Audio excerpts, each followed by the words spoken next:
If you're seeing this, I'm already dead. The entomologists got me.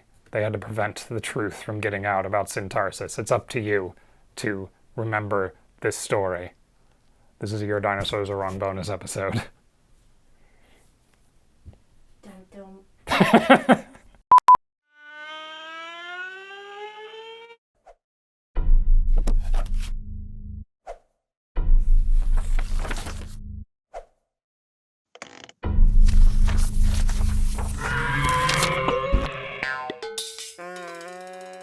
So while researching the Dilophosaurus episode, I came across the name Syntarsus, in quotes. And if you are a dinosaur enthusiast of a certain age, you're probably resigned to the fact that Syntarsus has been relegated to the dust heap. But I see it in a paper in 2020, and I'm like, what is going on here? Actually, I saw it in two papers, and they both had the same explanation for why they were using it, which is that coelophysoids are in flux phylogenetically, and it might be that the animal Syntarsus is referring to, Kayenta, is actually genus Coelophysis. It might be that it's actually genus Megapnosaurus, or it might be its own genus, but the workers weren't confident doing a nomenclatural act to it because what they were looking at it for was evolutionary context or environmental context. They didn't need to give it its own name, which is admirable restraint based on the story we're about to tell. But the reason that in the Sin episode I was like, and that's all I'm going to say about that, is because trying to give more of an explanation than that led me down a very deep rabbit hole that wound up not being particularly educational. Like, coelophysoids are coelophysoids. They don't vary that much, so what we humans call them doesn't have that much impact on how we restore them. But what else are bonus episodes for? So the situation here is pretty remarkable. The animal originally called Syntarsus, which is now Megapnosaurus probably, isn't called that, whereas an animal that was originally named as a species of that genus still gets the name, kind of, in quotes. There are three issues in play. One, coelophysoids are difficult to distinguish from one another, both historically and phylogenetically. There are two conflicting philosophies of what the word genus even means, and there is a principle in taxonomy whereby the first animal to get published with a particular name has dibs on that name. As we might expect from a Bone Wars dinosaur, Coelophysis is actually a pretty hard to pin down genus. We have in the literature a hypodyne of several specimens that together show us what Coelophysis is. There is a paratype, which is one of the specimens from Ghost Ranch, but there's a bunch of other skeletons that Colbert has from Ghost Ranch. There's also Cope's original material, which is not very helpful. There's other material that was originally assigned to different species or even different genera, which were subsequently rolled into Coelophysis. This has happened a couple of times, but of the 3 times that workers have tried to reassemble a genus Coelophysis from a bunch of different coelophysoids, only the first one has really held up over time. Meanwhile, Syntarsus is a coelophysoid from Zimbabwe and possibly from South Africa. I'm a little unclear on whether any of the South African material still actually is rhodesiensis. It was found in the late 60s and fully described in the 70s by a worker named Raath. Syntarsus Kayenta is from the Navajo Nation. It's from the same formation that we find Dilophosaurus, which is how I came across this entire thing. It was described in the late 80s by Rowe, actually, who also published on Dilophosaurus recently. Both of these species are early Jurassic, whereas Coelophysis bohri is latest Triassic. The relationship between the 3 species has shifted around a lot over the years. Currently, they're not actually very closely related to each other, but that may change. The issue we run into is that as the phylogenetic relationships change, the taxonomy changes with it. And why would that be? Well, that's because of two conflicting ideas as far as genus. On the one hand, every species of animal has to have a genus name. And on the other hand, which two species are most closely related to each other can change, especially for extinct animals. So using genus in the old Linnaean sense, where it's a subjective grouping of very similar species, runs into trouble if which species are most similar changes somewhere down the road. This is exactly what happened. Like, we named a bunch of species of Coelophysis, and it turns out they're not actually congeneric. This happens a lot with dinosaurs, and it's especially a problem with dinosaurs, because dinosaurs are mostly referred to by their genus name. They don't have common names that we can fall back on.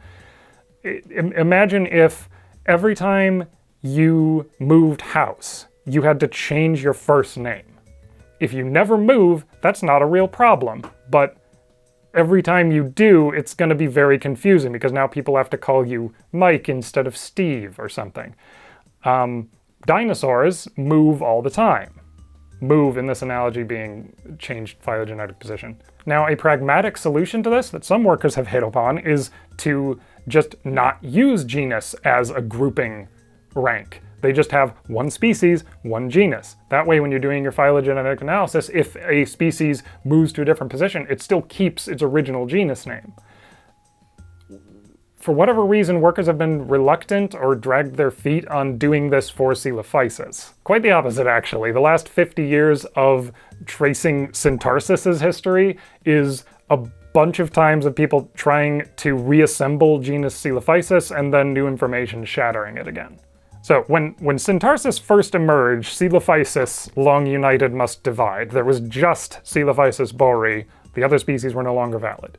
So then Raath named Syntarsus rhodesiensis, but then Gregory Paul argued that really that should be Coelophysis rhodesiensis. Then Rowe named Syntarsus Kayenta, which I'm taking to mean that other workers didn't really accept Paul's arguments. Next, authors named Hunt and Lucas argued that because Cope's original material for Coelophysis borii isn't actually diagnostic, we should just call this animal Rioarribasaurus colberti, which Paul agreed that we should keep the specific name Colberti, but called all three species genus Syntarsus, which is how it stood when the bug people came in and renamed both species of Syntarsus to Megapnosaurus, but as far as I know, left Coelophysis borii, which might have been Coelophysis colberti at the time, alone. Next, Bristow and Raath argued that borii, and they didn't use the term colberti, and rhodesiensis are genus Coelophysis,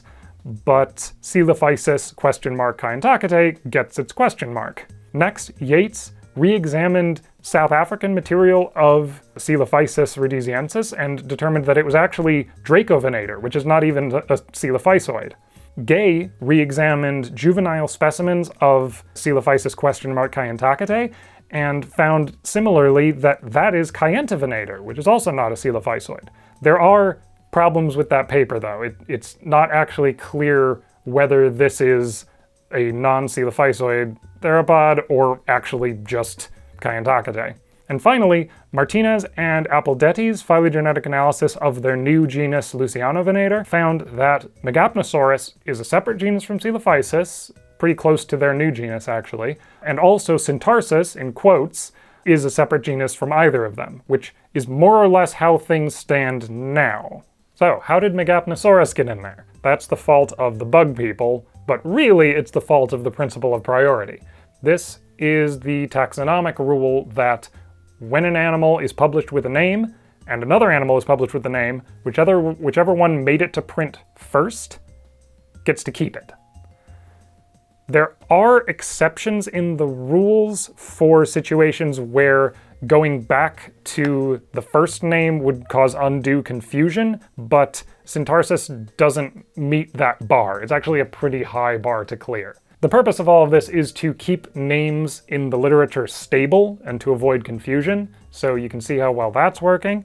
But in 1990, some entomologists named Ivie and Slipinski were working on cylindrical bark beetles from Madagascar, and they found that this one genus that had been named back in 1845, Cerconatus, didn't have a type. So they made Syntarsus, the beetle, the type of Cerconatus.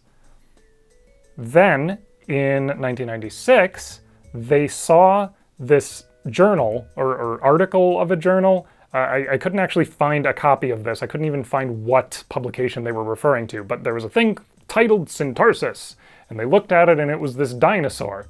And they tried to contact Raath about how, hey, actually Syntarsus refers to this beetle. We're actively working on this. You can't use that for your dinosaur. But they didn't have his current address. They tried to write to him in Zimbabwe. He was in South Africa at the time, as far as I know. At some point, a well-known dinosaur worker informed Ivie that Raath was dead. And meanwhile, it appears to have become something of an inside joke between the bug people and the dinosaur people in Montana, where the entomologists were saying, oh, Syntarsus is actually a beetle. And eventually, Jack Horner, of all people, kind of gave the go-ahead of, yeah, you should just publish this. So Ivie, Slipinski, and this other Polish name that I'm not going to try to pronounce, published in Insecta Mundi in 2001 a nomenclatural act renaming Syntarsus, both species at the time, so rhodesiensis and Kayenta, to Megapnosaurus, which etymologically means big dead lizard. There was some consternation about this among dinosaur workers, both because people really liked the name Syntarsus and because the new name is kind of a joke. I did like Dr. Holtz's take, which was that really they should have chosen a name based on Syntarsus, like Syntarsosaurus or Syntarsoides. I do rather like Syntarsoides. It feels like a dinosaur name. But the main criticism was that they chose this new name without consulting the original author, Raath, who was not dead. He actually called the renaming bad form, insensitive, and uncollegial, if not downright unethical, which the guy who enshrined Rhodesia in a species name is going to tell us what sensitivity looks like in nomenclature, but whatever. The fact is, joke or not, it was published, and Syntarsus, the beetle, does have precedence, does have priority. So Megapnosaurus, if that refers to a genus, holds up. Now, as I said, in 2004, Raath and Bristow actually decided that Megapnosaurus should be a species of Coelophysis, and in that paper, they called Megapnosaurus a facetious renaming, which is not inaccurate, but if this is indeed a separate genus, that genus needs to be called Megapnosaurus, because if you're thinking, as I did, that hey, isn't Syntarsus not even in use because it's the junior objective synonym of Cerconatus? That's something that Ivie and Slipinski note and did, so they should know. It turns out, according to the ICZN, if a name is a junior synonym, it still gets priority even if it's not in use, because that status might change. It's essentially, it has its place held. You can't start using it for something else because we might need it again. So whose fault is it that we have to let go of Syntarsus? Is it modern workers for hanging on to this old-fashioned idea that a genus needs to be a group of species? Is it the etymologists for their joke nomenclatural act? Is it Jack Horner's for encouraging this and possibly being the person who said that Raath was dead? Is it Rowe's fault for not giving Syntarsus its own genus when he described it in 89? Is it Raath's for not noticing that there's this extant beetle with this name for 30 years? I really can't blame him for that. Nobody looks at... There's so many genera of beetle. Is it the ICZN's for having such a high bar to clear if you want a newer name to take precedence? Is it Cope's fault for having kind of a garbage specimen of Coelophysis to start with? Is it Carl Lin's fault for coming up with a system where every species needs a genus and we need subjective groups of species for genera? Is it humanity's fault for having the hubris to try to draw boundaries around these groups of animals in the first place? I don't know, but hopefully someone will sort this out before we get around to doing a Coelophysis episode, because I don't want to have to cover this more briefly than we just did. But I hope y'all enjoyed this bonus episode. Thank you so much for your continued support on Patreon, and I will see y'all next time.